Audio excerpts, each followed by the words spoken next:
Friends అందరికి నమస్కారం అండి. సీఎం రేవంత్ రెడ్డి ఇరకాటంలో నెట్టేసిన మంత్రి పొన్నం ప్రభాకర్ అంటూ లేటెస్ట్ అప్డేట్ అయితే రావడం జరిగిందండి. సో ఆ వివరాలు ఏంటనేది వీడియో రూపంలో తెలుస్తుందండి. వీడియోను చివరి వరకు చూడండి, అర్థమవుతుందండి. మొదటిసారి కనుక ఛానల్ వస్తే తప్పకుండా సబ్స్క్రైబ్ చేసుకొని bell button all notification activate చేసుకోండి.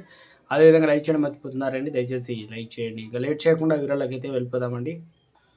తెలంగాణ సీఎం రేవంత్కు షాక్ తగిలింది. మంత్రి పొన్నం ప్రభాకర్కు రాహుల్ గాంధీ లేఖ రాశారు. తెలంగాణ సర్కారు పనితీరుపైన మెచ్చుకుంటూ మంత్రి పొన్నం ప్రభాకర్ లేఖ రాశారు. మీ నాయకత్వంలో ఏడాది పూర్తి చేసుకున్న తెలంగాణ ప్రజాప్రభుత్వం ఇచ్చిన హామీలు నెరవేరుస్తూ విజయవంతంగా ముందుకెళ్తుందని పొన్నం మొదట లేఖ రాశారు. అయితే మంత్రి పొన్నం ప్రభాకర్ లేఖకు బదులుగా లేఖ రాశారు రాహుల్కు. అంటే రాహుల్ గాంధీకి మంత్రి పొన్నం ప్రభాకర్ గారికి రాసిన లేఖలో కీలక అంశాలు జోడించారు రాహుల్ గాంధీ.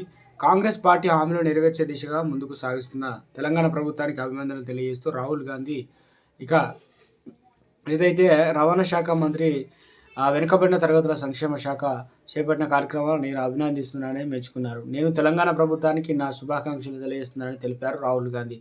మా మార్గదర్శకతను సాకారం చేసే దిశగా మీరు నిరంతరం కృషి చేస్తున్నారని ఆశిస్తున్నారని పేర్కొన్నారు రాహుల్ గాంధీ. సో మొత్తానికి సీఎంకు అభినందనలు తెలపకుండా ఒక ఏదైతే మంత్రి పొన్నం ప్రభాకర్కు లేఖ రాయడం, దీని వెనుక మొత్తం మీద అయితే ఊహించని భిక్షకే తగిలిందంటున్నారు రాజకీయాల నిపుణులు సీఎం రేవంత్ రెడ్డికి.